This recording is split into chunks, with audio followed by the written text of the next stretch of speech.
welcome to this session. So we're going to talk about bridging dev and ops with eBPF today. So I heard of a vet that went to see a doctor, and well, they talked about the problem and so on, and while the doctor was writing the prescription for the vet was like, well, your job is easy, I mean, seriously, you can ask questions, you can get medical history, and so on, just by asking questions to the patients, we have to figure out on our own what is wrong with the animals. We can't ask them questions. We don't know how they feel, right? And the doctor doesn't say anything, and he writes his prescription, And at the end, the vet went out of the doctor and he looked at the prescription, there's the medication and so on, and at the bottom, the doctor wrote, if he's not going better in a week, he'll have to be put down. So if you remember, some 20 years ago, this was the state of monitoring pretty much. And it was an admin job. It was a sysadmin job. It was very dumb. Essentially, we looked at CPU, we looked at RAM, we looked at files, this kind of stuff. Essentially, it's like going to a doctor, he takes your temperature and he says, you're fine, go home. And if your temperature is not fine, he says, have you tried taking a bath maybe? That might help, Something like this. So it was done because an observability over the wall, if you wish, right? We didn't know what to monitor on the operations side of things because we didn't know the applications that had to be monitored, and the tooling we had was pretty stupid. So it was dumb monitoring. And if you remember some, 10, 15 years ago, there was a hashtag on Twitter that started coming up, which was called monitoring sucks, which quickly turned into monitoring love, because that's a bit more positive. I don't know if anyone remembers this period. And that turned into amazing tools that we have now, such as Prometheus, for example, a new way of looking at monitoring, at observability as a whole. So my name is Raphae Pinson. I'm a solutions architect at Isovalent and CNCF ambassador. And today, we're going to talk about observability and how new tooling, and in particular eBPF, can help bridging observability between dev and operations. So first, we'll start by talking about how we go from dumb monitoring to expertise-driven observability. Then I'll do a little intro to what eBPF is, actually. And finally, we'll talk about observing downwards and upwards, going deeper into the system for observability and going upwards into application data for observability. And I'll conclude on the bridge between dev and ops. So let's start with this. Right, what is the reason why we're doing so dumb monitoring 15 years, 20 years ago? And the reason is that monitoring was privilege-driven. You got to monitor applications because you had the privilege of administrating the platform. So why was sysadmins doing the monitoring? Because they had admin privileges. If they had admin privileges, they could deploy the monitoring system, they could keep the monitoring system, and they could fix the system because they had access to the VMs in production. So that's why we were doing it. And with the great power that they had comes the responsibility that comes with it. So what would be a better approach to this? A better approach, obviously, would be, well, the guy that gets to monitor something is the guy or the girl that actually knows how it works. It's expertise-driven monitoring. So there's one way to do this, right? We just give root access to everyone, yeah? Just let the developers log into the machines with root and fix their own stuff, right? No, I'm joking, right? We don't do this. This is a good idea for maybe 2-3 days, maybe a week, and then you'll regret it, like, badly. No, instead, the idea was, let's build abstractions to allow to separate the observability data that concerns the platform from the observability data that concerns the application. And that goes with platform engineering, right? And that's why we're here today. That's essentially the cloud-native movement was born around this idea of platform engineering and the separation of concern between the platform, what is provided as, well, pretty much, what came after the cloud, right? Developers wanted what they had on AWS, what they had now on Azure, and so on. They wanted on-prem as well. So we built this idea of cloud-native, of cloud infrastructure that is provided with lots of APIs that the developers can build upon. And part of these APIs, part of this platform, is the observability of the application, right? And so this came along with containers, along with container orchestration. And I remember about 10 years ago walking around offices, walking around the developer workspaces, and starting to see that the developers had put screens on the wall. That was amazing. They put screens on the wall and they started putting dashboards on the wall. I'm like, hey, you're doing monitoring. Yeah, but this is cooler, This is cooler. This is not like, we're not looking at files and CPU and RAM. We don't care about this. We actually have metrics that are tailored for our applications. They started looking at things that made sense for them. It could be the pressure on the specific API, the rate limiting. It could be the HTTP errors coming from a specific service, things that made sense for them that wouldn't have made sense for the systems administrators because they didn't know the application that well. And it actually not only made sense for them, but it allowed to decouple problems that came from the application from problems that came from the platform. So all of a sudden, not only could developers understand what was happening with their applications, they could solve problems before operations were even aware that there was a problem with the application, because the problem was not with the platform, and the operations didn't have the tooling to actually know that there was a problem with the application. So this is great. Not only that, but I think the fact that developers got involved with observability gave us much greater tool, because to be honest, I think developers brought a lot to the observability world by providing great tooling for the application that we can reuse on the operation side. So great. This is fine, but in order to have all this, you need to collect the data for your observability. So usually the data that comes from the platform, it comes from the platform itself, right? The platform brings you data, brings you metrics, brings you logs. It can come from additional software you can deploy. That can be things like cAdvisor, for example, that you would deploy and would get information from your node and surface it into Prometheus. On the application side, very often it's still instrumentalization. You would use a library to actually provide metrics in your application. You would use, maybe nowadays, OpenTelemetry to provide traces. But what if this could actually be more transparent? What if we could have that information in a more automated and more transparent way, because the platform just surfaces this information without having to deploy a lot of tooling and without having to instrumentalize a lot of applications. So I'll do a little intro on what is eBPF and then how eBPF can help with this. Sorry. Who knows about eBPF here? Oh, wow, a lot of people. Maybe I should go somewhere else. No, probably you know a bit about eBPF, but you've probably used eBPF even if you don't know about it, right? If you have like a phone on Android, for example, and you've looked at how which applications are using the network on your phone, the bandwidth used by each application, you're actually using eBPF. Because the Linux kernel doesn't have that capability by default, so we need to instrumentalize, we need to extend the functionalities of the Linux kernel in order to surface this kind of information. And the kind of information is which process actually exchanged how much information on a specific network socket. That's not a native functionality of the kernel, but we can get it with eBPF. You've probably used eBPF indirectly if you've used things like Facebook, for example, because they use eBPF for load balancing and for DDoS protection. So it's used for load balancing, for DDoS protection. It's used for kernel live patching, for Android, and so on and so forth. But what is it? What does it do? So we like to say that eBPF is to the Linux kernel, or to the kernel in general now, we should say, because actually other operating systems have started adopting eBPF. Microsoft, for example, has done quite a bit of work to get eBPF to work on Windows. And you can think of eBPF a bit as to what JavaScript is to the web browser. Now, if you remember, many years ago, using a web browser without JavaScript, or maybe you're one of those people that actually willingly turn off JavaScript in their browser, right? And it's a bit boring. Right? I mean, the web is a bit boring without JavaScript. There's not a lot of interaction, not a lot of very interesting applications. It's just data. But most of what happens in a web browser is essentially events. You're clicking on an element on the DOM, and you can actually add functionalities by reacting to these events. When I click on this, I want this program to be executed. When I move the mouse, I want this program to be executed, and so on. It's essentially callbacks in JavaScript. This is the same idea in the kernel. The kernel is essentially an event-driven program. It doesn't do much on its own, if anything at all. It just reacts to events that come either from other processes in user space, in the form of syscalls, for example, or from hardware in the form of interrupts. So let's take an example here.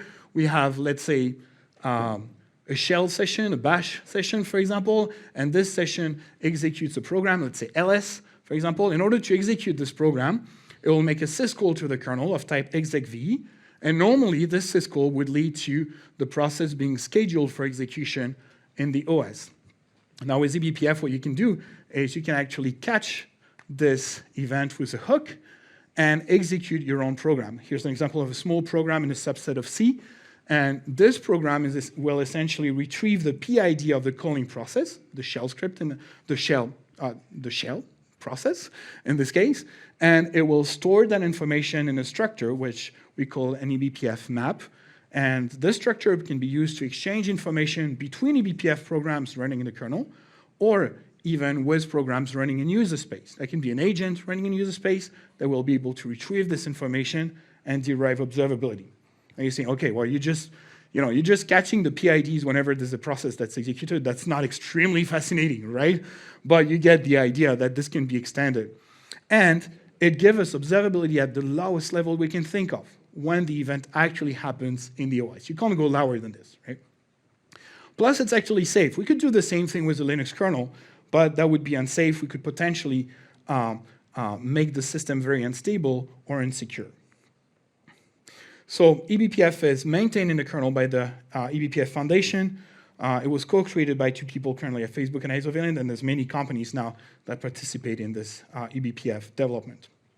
What's really interesting in the context of cloud native and why eBPF is taking such a huge space in cloud native is in cloud native environments, we care very much about identities.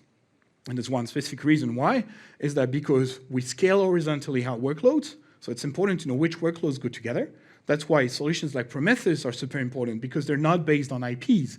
They're based on labels. You can identify workloads and metric series by labels, by metadata. IPs that are used in the classic approach to networking don't make much sense in the cloud native world, because whenever you restart or you recreate a container, it gets a new IP. This IP might have been on another pod before. So if you have a log, like at the top, the classic log that tells you this IP has been talking to this IP on this port, you look at it 4 hours later, chances are this IP doesn't exist anymore. And finding out what it was won't be fun. So instead, what we want is something that tells us that this pod in this namespace has been talking to this pod on this namespace. That's interesting. Now, we could correlate this after extracting the data from the kernel. But wouldn't it be much more interesting if we can do it directly in the kernel and get cloud native observability, cloud native routing, cloud native security directly in the kernel using this metadata? So that's what we can do with eBPF, because we have programs running in the kernel that we have coded ourselves, pretty much, that we have injected there. So we can enrich them with metadata that comes from typically Kubernetes, from Docker, from the namespaces, and talking namespaces in Kubernetes, but it could be Linux namespaces, and so on and so forth. So what can we do based on this? How can we extend observability downwards towards the system and upwards? I'll take a few examples from the tools I know best. They use eBPF, so Cilium in this case. So I'll talk about Cilium. Cilium is a networking tool, a CNI plugin that can be used for networking in Kubernetes. It can be used for connectivity between pods. It can be used for security and for observability. I'll talk about Hubble. Hubble is an observability platform that is on top of Cilium and provide visibility of the communications between the pods in Kubernetes. And finally, Tetragon, which is security, observability, and enforcement program, also based on eBPF, that allows you to observe lots of events in your OS based on syscalls, based on kpros, based on network connections, and so on, and even actually act on them and kill the processes if needed. So first, let's dive deep down. What can we do with eBPF when we dive into the OS? We can observe directly in the kernel. we get very low overhead tracing and observability because we can attach to any event. We can attach to exec-v and see which processes are being started. We can attach to connect events and see which TCP sockets are started by which process, when, how much information is shared on them with a very low overhead because we're directly in the kernel.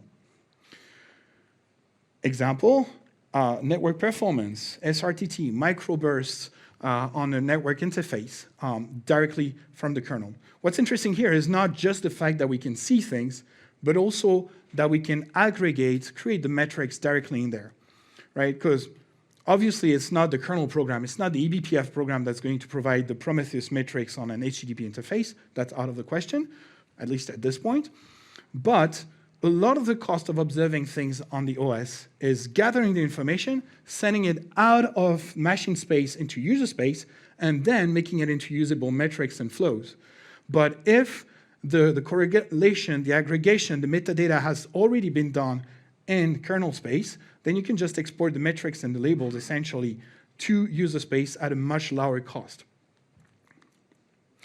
You can get HTTP and TLS in kernel visibility directly, so we can actually observe the traffic that's going through the kernel and see the HTTP verbs that are being used, the headers that are being used, or the TLS version and ciphers that are being used directly in the kernel.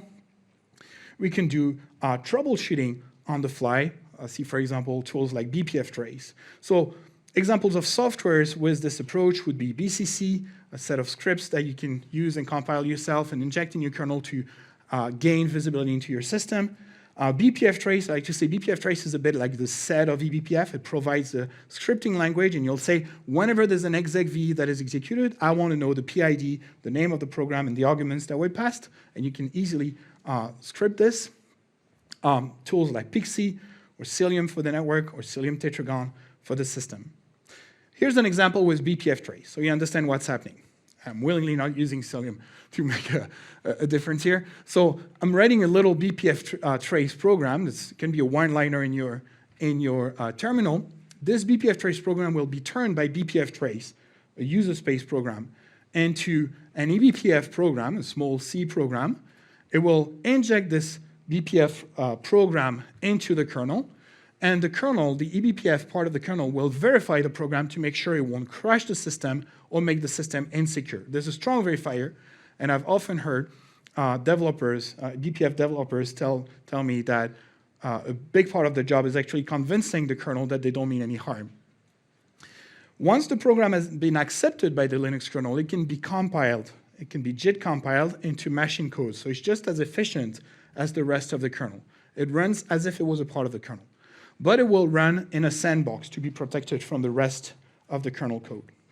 And then it can be attached to an event. In this case, we're attaching to the open call. So whenever the open call is called by a process, this BPF program will be triggered. We're also attaching the BPF program to a structure. Here, an eBPF map, we can attach to multiple structures to store data so that this data can outlive the process and be shared between eBPF programs or with an external program like bpftrace. So the BPF programs, when they run, whenever the open trigger happens, will store the information in the BPF map, and bpftrace will gather this information and show it in your terminal. That's how it works. Here's an example with Hubble. So Hubble gathers metrics from metrics and other information from Cilium, which get it from BPF. So here in this example, we have 4 pods that are running in a namespace. There's a TIE fighter, an X-Wing, and 2 Death Stars, because in case one dies, you want another one. And we're observing what's happening here. And the X-Wing pod is making a request to Disney.com, HTTPS request, because that's how it is now. And so we see the X-Wing first making a DNS request to get the IP of Disney.com. So we see first, the first request is the X-Wing making a request on UDP 53 to kubedns, and you see it go through a proxy. That's the DNS proxy for Cilium, which will cache the result such that we will know that it's Disney.com in the later events. We see the replies, the response from the DNS server. Obviously, the comments are added to the slide, right? They're not part of the output. And then the X-Wing makes the actual HTTPS request to Disney.com. We see Disney.com because it was cached by the DNS proxy. We see the whole TCP communication. And the last example down there, is the X-wing making a request to the Death Star service in the namespace, and it's being blocked by a network policy. So that's what we like to say is cloud-native networking and cloud-native networking observability, and that all of this data was actually natively gathered by the Linux kernel thanks to eBPF. We can get the same information in the UI. This is essentially the same, except once we have all that I showed you in a terminal, we just put this together to have nice boxes, to have a service map. So here you're seeing how the pods actually talk to each other in the last 5 minutes of data. And you find the same flows down there. Obviously, once we have information, we can send this to Grafana, for example, send metrics, send flows, send traces, and we can get things like this, network metrics, again, that are surfaced from the kernel using eBPF, and you get metrics that are already enriched with Kubernetes metadata. So you'll get information that can be linked to actual pods and native identities. You can even go to layer 7, not with only eBPF. Some of it is only eBPF, because I said you can observe HTTP and TLS to some degree. Some of it might require going through the Envoy proxy at times. So kind of things that you can do is typically what you would call service mesh, right? Essentially using kernel functionalities where you'll get request durations for the pods talking to each other on HTTP, and even links with tracers using OpenTelemetry. So the OpenTelemetry comes from the application. The application has been instrumentalized using OpenTelemetry, but you can actually look at what Cilium and Hubble saw going through the kernel and see, hey, there's a data point there, the green dots. It's a specific data point, a specific request, and I can look at it and see the application trace that corresponds to it and try to understand why this data point came out this way in the graph. Same goes with network policies. Network policies can be implemented using eBPF directly in the kernel. So the decision of whether to send traffic to a pod or not, based, again, on metadata coming from Kubernetes, so in a cloud-native way. And you can trace, again, what were the decisions, what network policies were applied to come to this decision. With tools like Tetragon, you can look at any event in the kernel. And in particular, you can actually look at the requests that are made using TLS and see which processes are using TLS, which processes are using which version of TLS, which SNIs, which ciphers. Are there some dangerous ciphers or dangerous versions of TLS being used, and what pods are using these versions? And finally, you can actually link the process information to the networking information. So in this case here, we have this interface that shows that there was a pod. You see this pod is the crawler 696 something in the tenant jobs namespace that made a request to this weird DNS name that I'm not trying to pronounce in the notreverseshell.com domain. Totally not a reverse shell, right? You can tell, it says it. It's not a reverse shell. With Hubble, we would be able to tell that there was this connection and say, hey, this is weird. But with the help of Tetragon that actually looks at the process events and the connection events and link it to the processes, you can actually say that it was a specific process within the pod that did this. And you can tell that this pod was supposed to run, I'll get closer, was supposed to run a server.js node program. And 5 minutes later, there was a shell that was started, which started an NC to this weird notreverseshell.com domain. And then this NC probably did something else. Maybe it tried to get some information from one of your services or do a lateral movement. Other kind of things that are super exciting, I find, are projects like Parka, for example, which allows for continuous profiling using eBPF. There's a great video I'd invite you to watch. I can give you the link a bit later again, where they actually did continuous profiling on Cilium. That was amazing. They actually improved the efficiency of the Cilium code within an hour by using their tool. That was amazing, because they know how to code as well. I mean, the tool doesn't do it. And finally, going into applications, so facing up to application information and monitoring is ground cover, and an example of a program that uses eBPF for APM and to improve application performance and monitoring as well. So as a conclusion, I'd say, this is interesting, right? eBPF allows you to actually surface information in a transparent manner by adding to the kernel a visibility that is not native to it. getting the information where it is, with a low cost, with a low overhead, surfacing it, and enriching both the platform side and the application side. And eventually, I think where we're gaining, if there's a conclusion to it, is that operations and developments used to fight, and that developments would say, it's not my job to monitor, it's boring, here's my stuff. Operations would say, I have no idea how to run this stuff. And now, if all of them can have the proper information surfaced from the OS all the way down, from the application layer, they can have their way to actually agree on where the problem came from and eventually fix it in a way that is not too violent, let's say. We can go a bit further. There's obviously more integration that can be done, more links between sources, going into APM more and more. It's to infinity and beyond. I think the eBPF integration and what we can get in cloud native is only the beginning. If you're interested in more eBPF resources, there's an Echo live stream every Friday. There is a newsletter every 2 weeks by Bill Milligan. And there is a Slack server for eBPF in Cilium. And finally, we have some labs. We have like 20 labs that you can take. Some of them give you badges on Cilium, eBPF, Hubble, Tetragon. And if you've already taken the labs, you can come to me, and I have shiny stickers for the ones that have gotten the labs, the badges. So come to me, and I'll give them to you. There's one lab in particular that is HTTP golden signals that has to do with monitoring applications using the Hubble platform that you might want to look into in relation to what I just talked about. So there. Thank you very much for your attention, and I'll welcome questions for the next 4 minutes.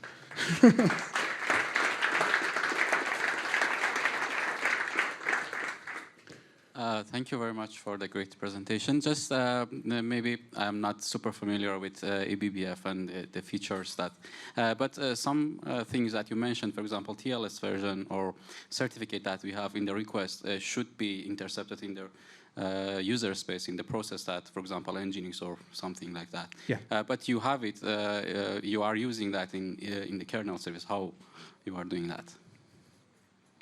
Yeah, what's the question? Sorry. The question how does it work? Yeah, how does it work? How you can access, for example, TLS version in the kernel So space? when the TLS connection is initiated, you can get this information. So you can analyze the connection that happens at the kernel level, and you can actually see the TLS version and ciphers that are used before the encryption starts. When the negotiation happens. Okay, so what about the others? For example, the certificate that's in the request, or the other things that should be all of that things in the kernel space, or we can use, for example, some things using eBPF maps or something to pass to that. Potentially a lot of this could be code at the kernel space. Our approach right now to layer 7 is essentially everything we can do with eBPF, we do with eBPF. Things that we cannot do with eBPF. So observability we can do in eBPF, HTTP or TLS. Routing decisions or network policy decisions we cannot do with eBPF at the moment. So we use Envoy for this, but we still benefit from eBPF, and that anything that is layer 3, layer 4, we do with eBPF in the kernel. And as soon as we need layer 7, we'll directly reroute into Envoy in a transparent manner, and Envoy will take care of the routing decisions. And again, we'll surface metrics based on Envoy this time.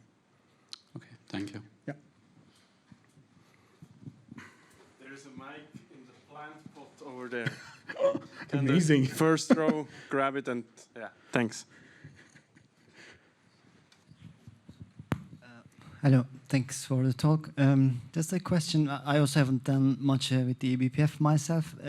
So the metrics that are collected, they are rather low-level metrics, right? Like hooking into system calls and so on. Just curious, like, is it sometimes limiting? Because, you know, when we operate infrastructure or an application, we are more interested like in the end-to-end thing, right? Like how long did the HTTP connection take to complete, or how many requests failed and so on. So is it skewed somehow, this really low-level collected? Is there a challenge there? Oh, did I turn this off? No, okay. So HTTP can actually be observed in the kernel. It cannot be routed, but it can be observed. So you could see the connection being started. You can see where it is going. You can see how much it takes, because you will see the response. So this kind of thing you can see. You can actually go, I mean, everything that happens on your machine goes through the kernel at some point, right? So there's K-probes, there's syscalls, those are like stable APIs that you can use for this kind of low-level observability. Things like APM, projects like ground cover, I didn't dig into how they do it in details, but I'm very strongly suspecting that they use U-probes, so user probes, which are much harder to use because they're obviously much more volatile. They change a lot depending on the library versions and so on, so they're less stable than the kernel. But you can see any call at some point if it ends up in the OS, right? It will go through the kernel. So if you're able to trace the U-probes based on the libraries that you know, there can be some approach of uncompilation or things like decompilation of things like this, then you would be able to observe things that are pretty high in the stack as well. The limitation when it comes to like HTTP routing, for example, is essentially linked to the statefulness of the HTTP connections and how to manage that. Yeah.